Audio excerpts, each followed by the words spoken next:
Finally, a real journalistic interview with Elon Musk, something that I was hoping for a while, especially now, at the end of this very turbulent year for him and Tesla. And so, as you know, the interviews, the other couple of interviews by Joe Rogan and Marquez, I thought they were complete crap and really just didn't really serve us as a community of people who want to know what's going on with the guy. This was actually a great interview. I'm gonna kind of break it down and give you guys some quotes and tell you what add some context to it and some of my opinion, of course. But I'm gonna warn you right now.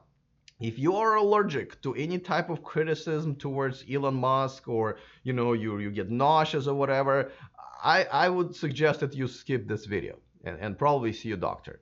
To remove the stick. I digress. Anyway, just a fair warning. But other than that, I'm gonna give you a full sort of a breakdown of the most important parts and some of my opinion coming up next. Taking over the world, electrifying the world, Thank you to those of you who are watching me live on Patreon. And of course, if this is your first time here watching me on this YouTube channel, welcome. And if you're interested in staying up to date on everything that's going on in the world of electric cars, well, that's why there's a subscribe button down there. That way you won't miss anything moving forward. All right, let's talk about this. This was a Recode interview with Kara Swisher. I have to say, this is the first time I've heard of her. I don't jump down. I mean, I know some of you, I'm sure, big fans. This is the picture from the interview. I gotta tell you, I'm almost surprised that Elon agreed to this, because this was actually a pretty honest interview, and she threw some real questions at him and also called him out on a few things. Good for her, and good on Elon Musk. I felt like sometimes he avoided, the direct questions and the real interviews, but he went in there, he answered them, and he wasn't annoyed or whatever. I mean, he was annoyed at one point, but overall, I felt like he did a good job, actually answering the tough questions. So good on him. Listen, I know that I'm not a fan of MKBHD or Joe Rogan's interviews. I think both of them missed a huge opportunity. I think Joe Rogan doesn't even know enough about Elon Musk to ask the right questions, but MKBHD should have known better, unless this was completely organized by Tesla PR and his hands were tied. But in that case, an honest journalist would just not do an interview, no matter how big of a star they would be talking to. But that's just me. But this one is very honest, and I'll just give you a quote right now from the interview. And look, they were talking about short sellers, and Elon said, well, I don't know why everyone's saying that I'm really obsessed with them. And this is a quote, I spend like 1% or less of time thinking about them. And then Kerry goes, it's the tweets, Elon, but go ahead, right? So, I mean, she called him out on it, because yes, I think he spends more than 1% time on short sellers. And I don't mean just typing the tweets. I mean, the SEC settlement, you can say that was a result of his real disgust with short sellers. Now, don't get me wrong. I said it many times. I think short selling should just not be a thing. It should not be legal. And I know some of you disagree, but that's just my opinion. I'm just saying I'm on Elon's side here. But the fact that he tweeted out and ended up tweeting out the funding secure stuff was a result of his dislike for that. So no, he spent much more than 1% on of his time thinking about it, indirectly in some ways. But good on her on calling him out on that. All right. So I'm just saying that's how honest this interview was. Now they started, right away. She jumped into some interesting stuff, and let me go over some of the more controversial, if you will, parts of the interview. But before that, of course, let me make sure you guys are aware that this show and this channel is sponsored by Evanex, the aftermarket accessories for Teslas, and there is a discount code in the description of this video. Go ahead and grab yourself and save yourselves a few bucks. I have quite a few of them on my car, and I have a friend of the show who agreed to buy a few of them for the Model 3, and we're going to do a review of those very soon coming up for you guys on this channel. All right, let's talk about the quotes. Here's right away, we're talking about his behavior on Twitter, and right away she said, well, will you change your behavior? And he says, well, not really. I think most, okay, I'll just read it. I think it's most just if it's something that might cause a substantial movement in a stock during trading hours. That's about it. And she was specifically asking, for the, about the settlement that they reached with the SEC, where, his tweets about stuff like that have to go through a committee that they're supposed to form. Um, I wonder if he's taking it seriously. Let me know in the comment section. Actually, I'm interested to know what you guys think. Does this mean he's not taking it seriously? Does he, because you can, anything, even adding a feature to a car or some plans, or even like, firings or hirings that he might announce or tweet out can technically affect the stock and therefore get him in trouble. So I'm wondering if he really is treating this as a joke, or I'm wondering about that. That was interesting. I don't really know, so I'm just more like reporting on this, and you guys figure it out and let me know what you think. Hopefully he is. um they talked about his self-inflicting wounds, and I think there were plenty. I like his answer here. He says there is no question there is like self-inflicting wounds. In fact, my brother said, look, if you do a self-inflicting wound, can you at least not twist the knife afterwards? And that's actually, well, kudos on his brother, to call him out. And I mean, it looks like Elon understands, though his behavior doesn't always reflect that. To me, the worst tweet he's ever sent was the, accusing of that diver of being pedophile without any evidence. And then doubling down on that a couple of months later. And that's where I'm not really sure if he really does mean it. Where did he learn the lesson?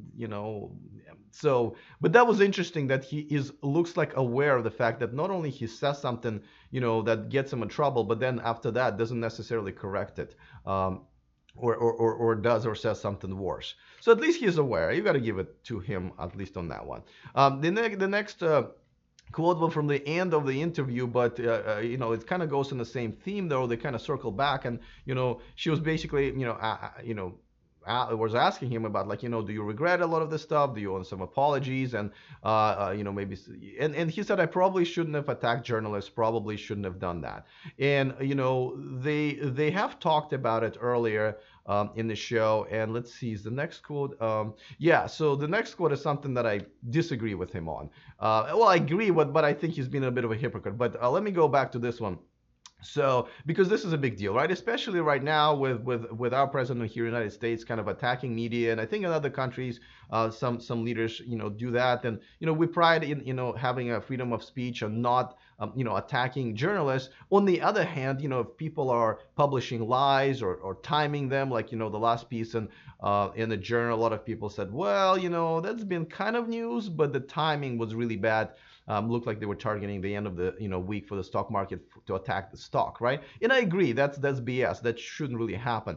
But at the same time, I think that the way Elon attacked journalists and analysts and one of those earning calls was definitely over the line, especially in the context. And again, if you guys don't live in the United States or don't follow politics, we have a really tense times right now between, the government and the press, while, always embracing the freedom of speech and freedom of press. So, and she kind of pointed it out to him, like, in this context, your words are amplified. And it looks like he understood that. But let me get to the quote where and I'm going to say this, and I'm actually looking forward to seeing what you guys think about this. So Elon said, the more salacious that an article is, the more salacious the headline is, the more clicks it's going to get. Then somebody is not a journalist, they're an ad salesman. Well, okay. So first of all, I mean, as somebody who always, spends a significant amount of time on actually creating a thumbnail and figuring out the title for my videos, and yes, I have a pressure of making sure that my headline and my thumbnail represents an excited version of what I'm talking about. But that's just being reasonable, right? That's just that's what you're supposed to do. Of course, you want your videos to be watched.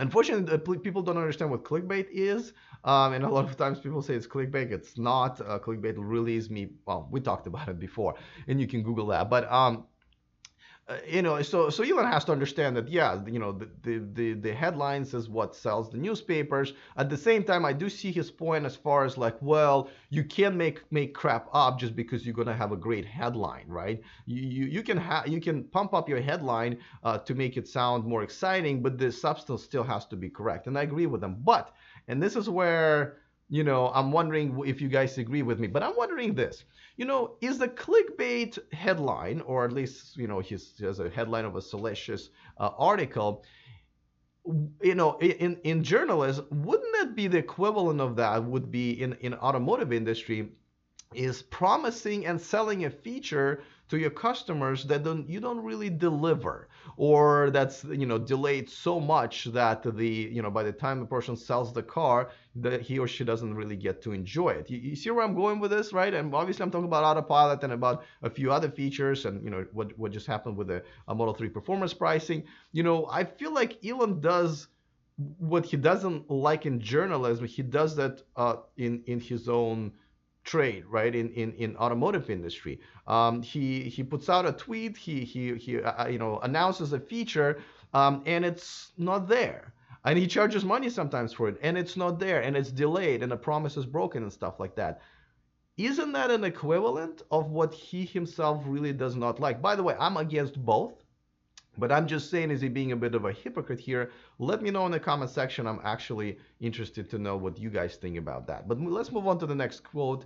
And this one, I'm also 50-50 on this one. So he said, and they're talking about competition and overall moving to green energy. And Elon said, without Tesla, this would still happen, meaning the movement, the electrifying of the transportation. There would still be a transition to sustainable energy, but it would take much longer. And yes, and as a matter of fact, I'm just about to release a video about how, it's not just Tesla that's pushing everybody, all the automakers towards electric cars, but it's also government and government regulations and the money that governments put out there to move us to the green energy. But I'm wondering if Elon might actually not giving him and Tesla enough credit, because would the governments be doing this if they didn't see the proof of concept and the company actually delivering the technology that they would be supporting?